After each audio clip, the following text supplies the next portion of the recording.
and welcome to the second edition of the 2012 Riddle District Football League Web TV show. My name's Yendi, very excited to be with you. Joined by Gav, and you've been lapping it up this week, mate. Yeah, had a busy weekend, a busy week. It's finals footy. It's the best time of the year. I can see you got goosebumps all over your arms. You're having those for the next 3-4 weeks. Well, we had some fun yesterday down at McPherson Park, which put on a beautiful day for junior grand finals, and nice long day with 4 drawn grand finals, so a bit of overtime, which was good fun. Bit of history there, isn't it? Oh, it's I'm not sure you'd see too many days of footy where you have 4 drawn grand finals on the day. So yeah, it was a bit of history, I reckon. I'd be interested to find out the stats one day of whether the junior series has incurred an overtime game in every single week, because we had one in week 1.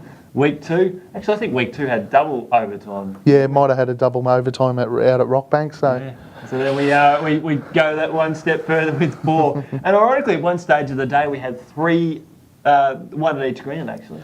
Yeah, there was the opening game at Oval 1 and Oval 3, and then the second game at Oval 2 went into overtime. So, yeah, and unfortunately, I was the ground manager at the only ground that managed 2 drawn grand finals for the day. So.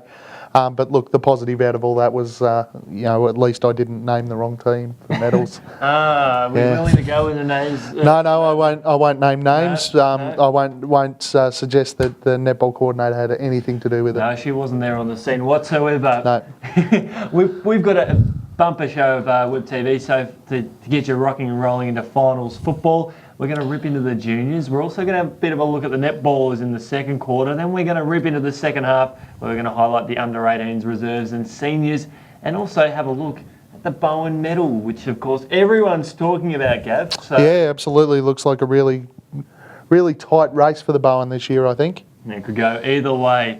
But now we're going to have a recap of what happened at the juniors. It's been a magnificent season. We've had 14 grand finals that took place yesterday, or depending when you watch it, on the Sunday.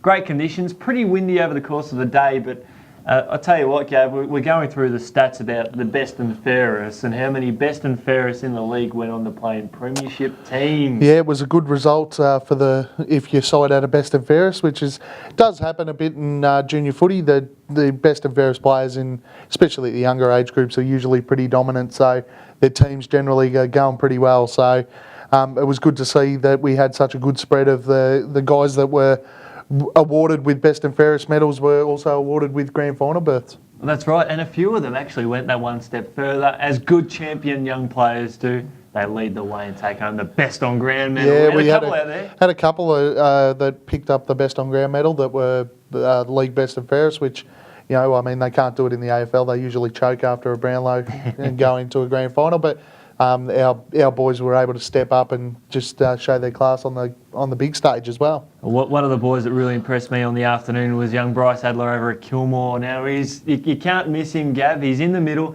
the blonde locks.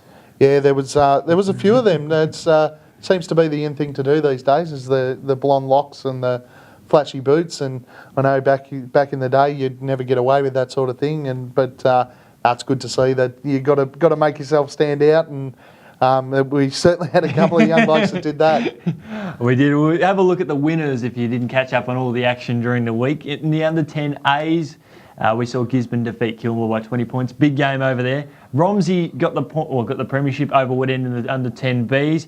And in overtime, well, it was the big talking point of the day. The very first game of the morning, Gisborne Rookies 2 defeated Gisborne Rookies by 3 points in overtime. So that got the proceedings starting pretty well, Gav. Yeah, cracking game. Over at the little ground as well. How did you see that unfold? I didn't see that unfold. I was on Oval 2. That was Kim's domain, and but from all reports from the guys that were over on that, it was a really, really good quality game of football for under-10s.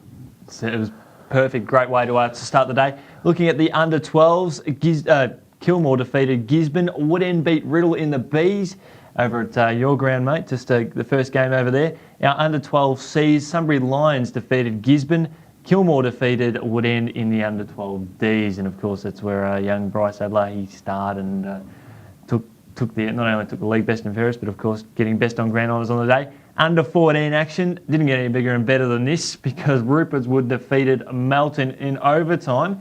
Now, was this the one that was a few hiccups?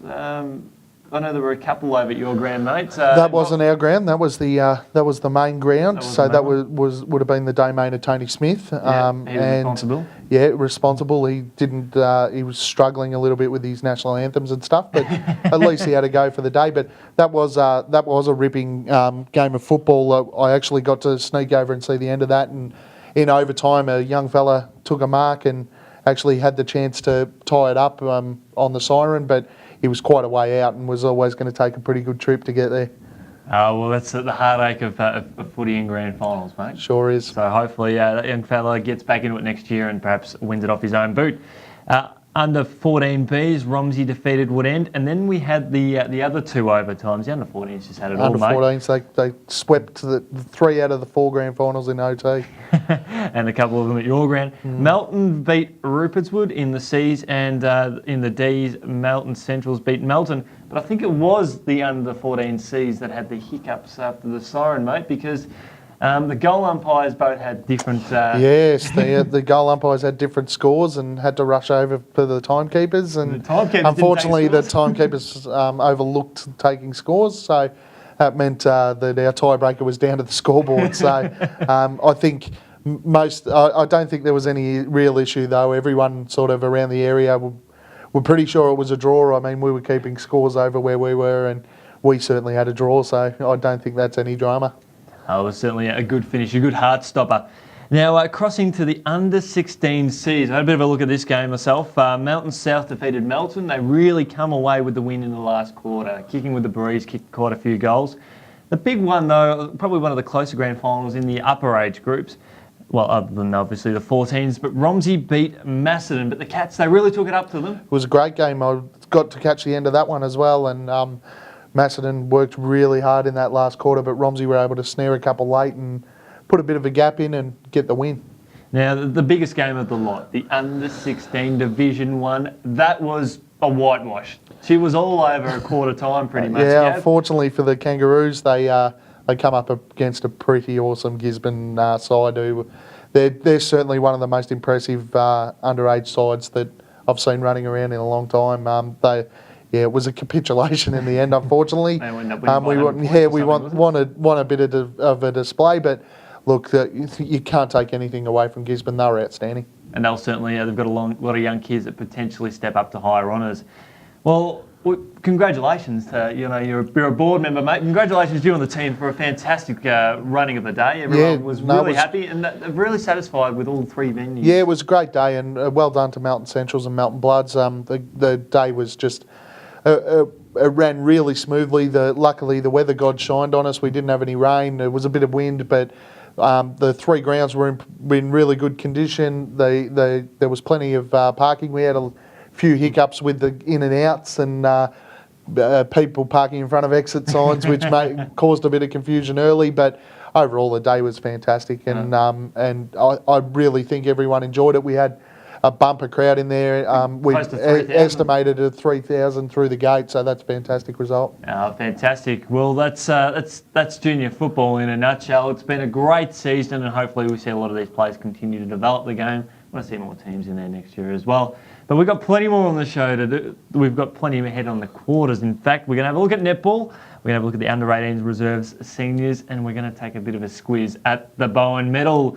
Find out what you think, mate, about who's going to get the prestigious award. But we've got that coming up next here on the Web TV show.